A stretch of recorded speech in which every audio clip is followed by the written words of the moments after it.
So there I was, settled into my usual window seat, ready for a few hours of mundane flight above the clouds, the setting sun painting a last stroke of light across the horizon. As we ascended, the cabin lights dimmed, lulling the busy day trippers into a gentle doze. I preferred these twilight flights for their tranquility, the way the world below slipped into the shadows, leaving only the distant sparkle of city lights. It was peaceful, or at least it was supposed to be. About an hour into our journey, with the plane steadied in its path and the hum of the engine a constant backdrop, a sudden flash tore through the normalcy. It wasn't the soft twinkle of a star or the steady blinking of another aircraft. It was an intense beam of green light cutting through the darkness directly toward us. Its appearance was so startling, so out of place, that murmurs began to ripple through the cabin. The light grew brighter, more focused, as if it aimed specifically for us. Its source, a sphere radiating an unnatural emerald hue, moved with an agility that defied physics. I pressed my face against the window, my breath fogging up the glass as I tried to make sense of what I was seeing. This wasn't just fast, it was instantaneous, darting across the sky with impossible speed. Inside the cabin, the initial curiosity quickly turned to alarm. Passengers whispered fiercely, their faces pressed against the windows, trying to track the light's erratic movements. Then, as it zoomed closer, cutting through the altitude with precision, a collective gasp swept through the plane. The object was now unmistakably clear, its shape more defined against the twilight sky, a perfect glowing orb, pulsating with light, advancing toward us like something alive. The atmosphere turned thick with anxiety.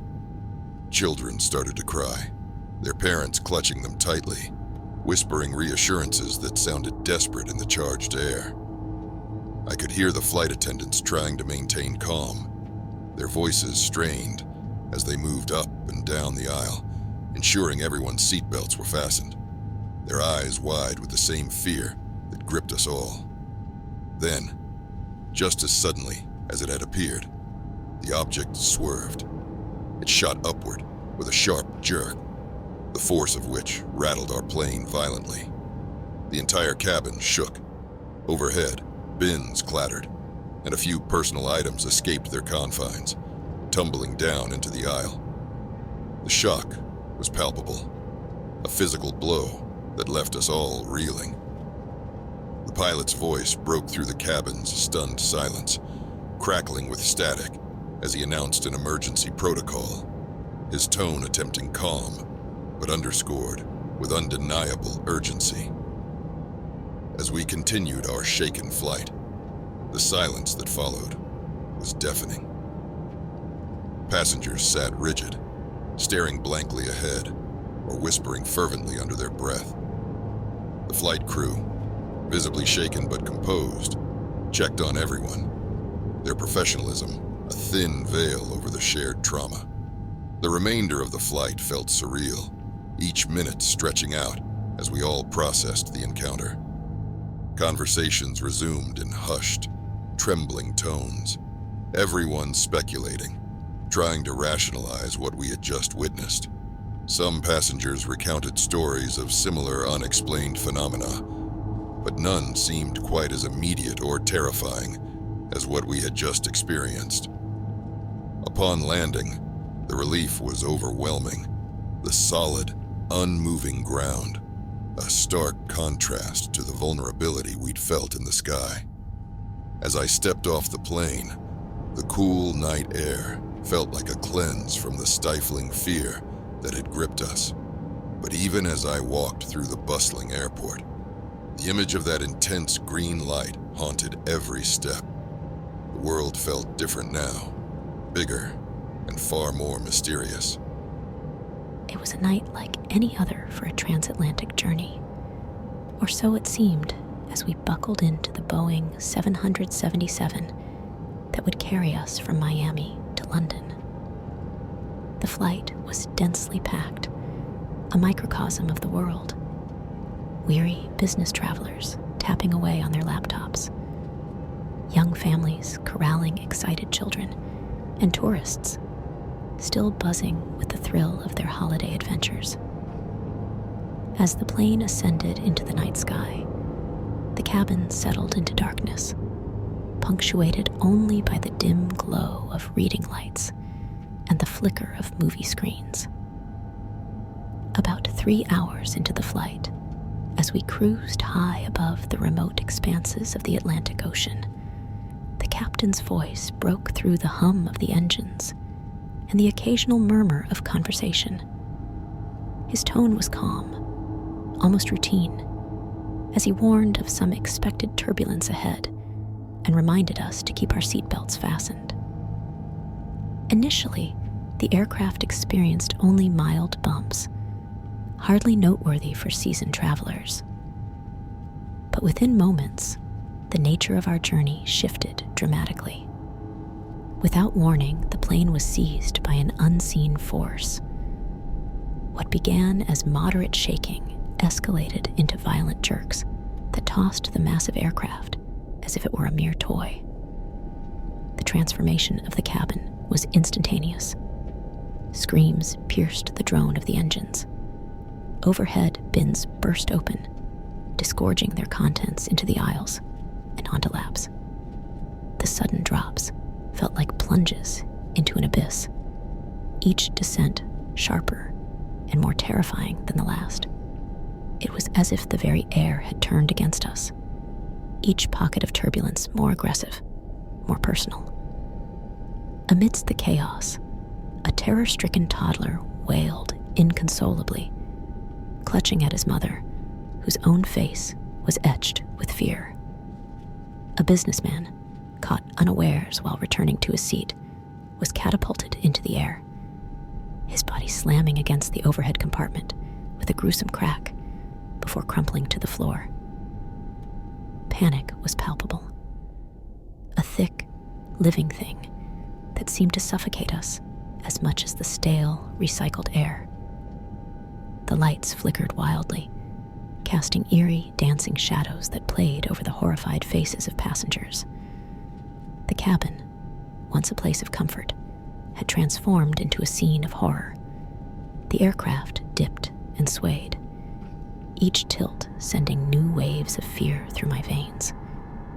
The violent motions were relentless, unpredictable, making it impossible to brace oneself or find a moment's respite. Flight attendants, strapped in whenever possible, shouted instructions over the din, their professional veneer cracking under the strain, their eyes wide with fear. They moved cautiously when the turbulence momentarily eased, checking on injured passengers and trying to secure loose items. Their efforts, though valiant, seemed almost futile against the magnitude of the storm. As I gripped the armrests, trying to anchor myself against the violent motions, I caught sight of an elderly couple across the aisle. They held hands tightly, their knuckles white, their lips moving in silent prayer. The sight was sobering, a stark reminder of our shared vulnerability. Around me, others were crying, praying, or staring blankly ahead, lost in their private nightmares. The ordeal continued, each minute stretching into eternity. Just as it seemed the turbulence would never end, the plane finally broke into smoother air. The sudden calm was as shocking as the turbulence itself.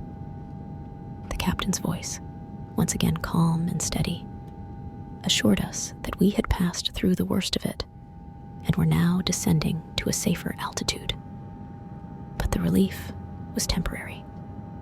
The cabin was a wreck, a tangible reflection of the chaos we had just endured. As we approached London, the first light of dawn revealed the extent of the disarray. Personal belongings were strewn about, a testament to the ferocity of the storm.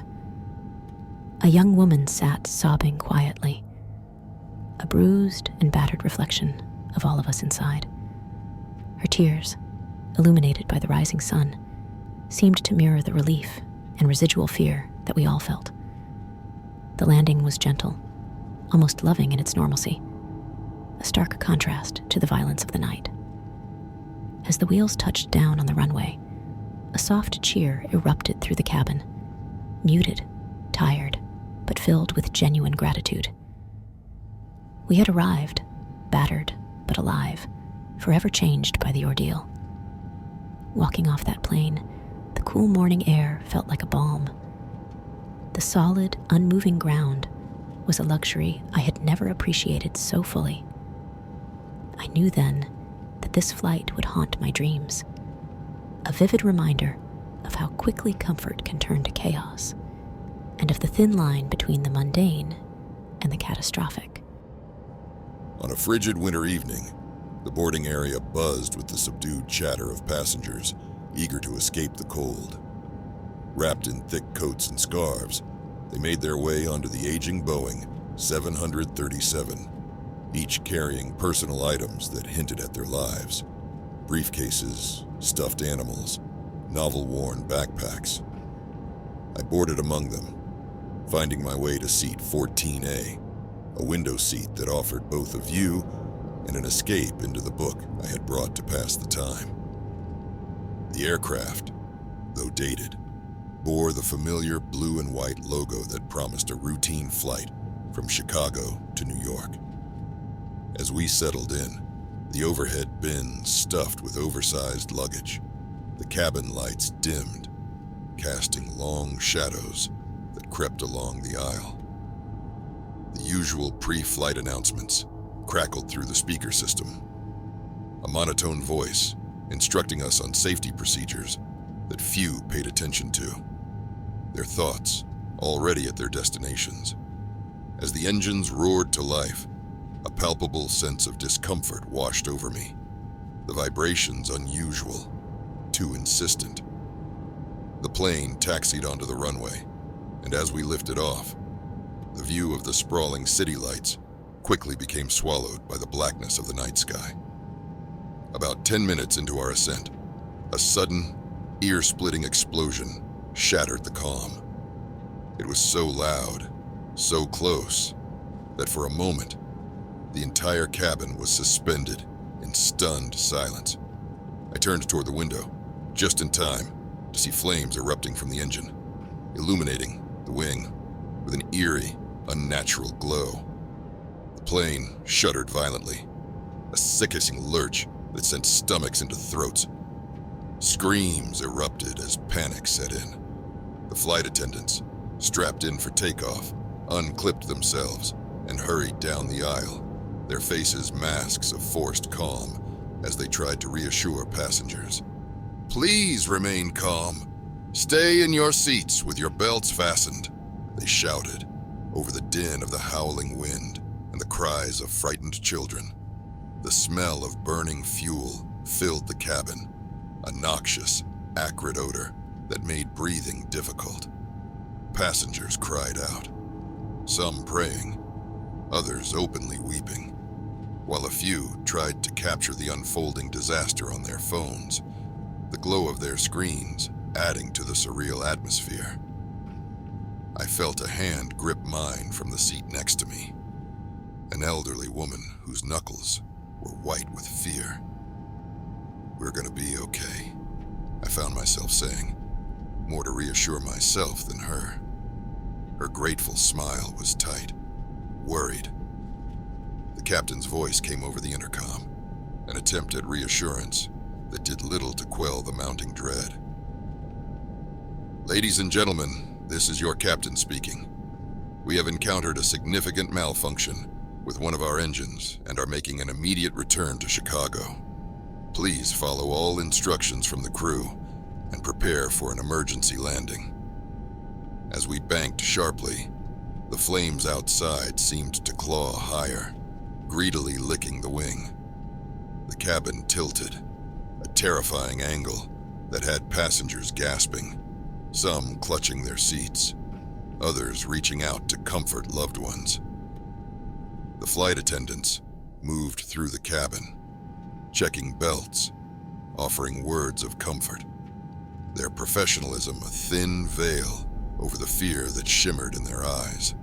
Below, the dark patchwork of the winter landscape rushed by, the occasional light winking up as if signaling hope.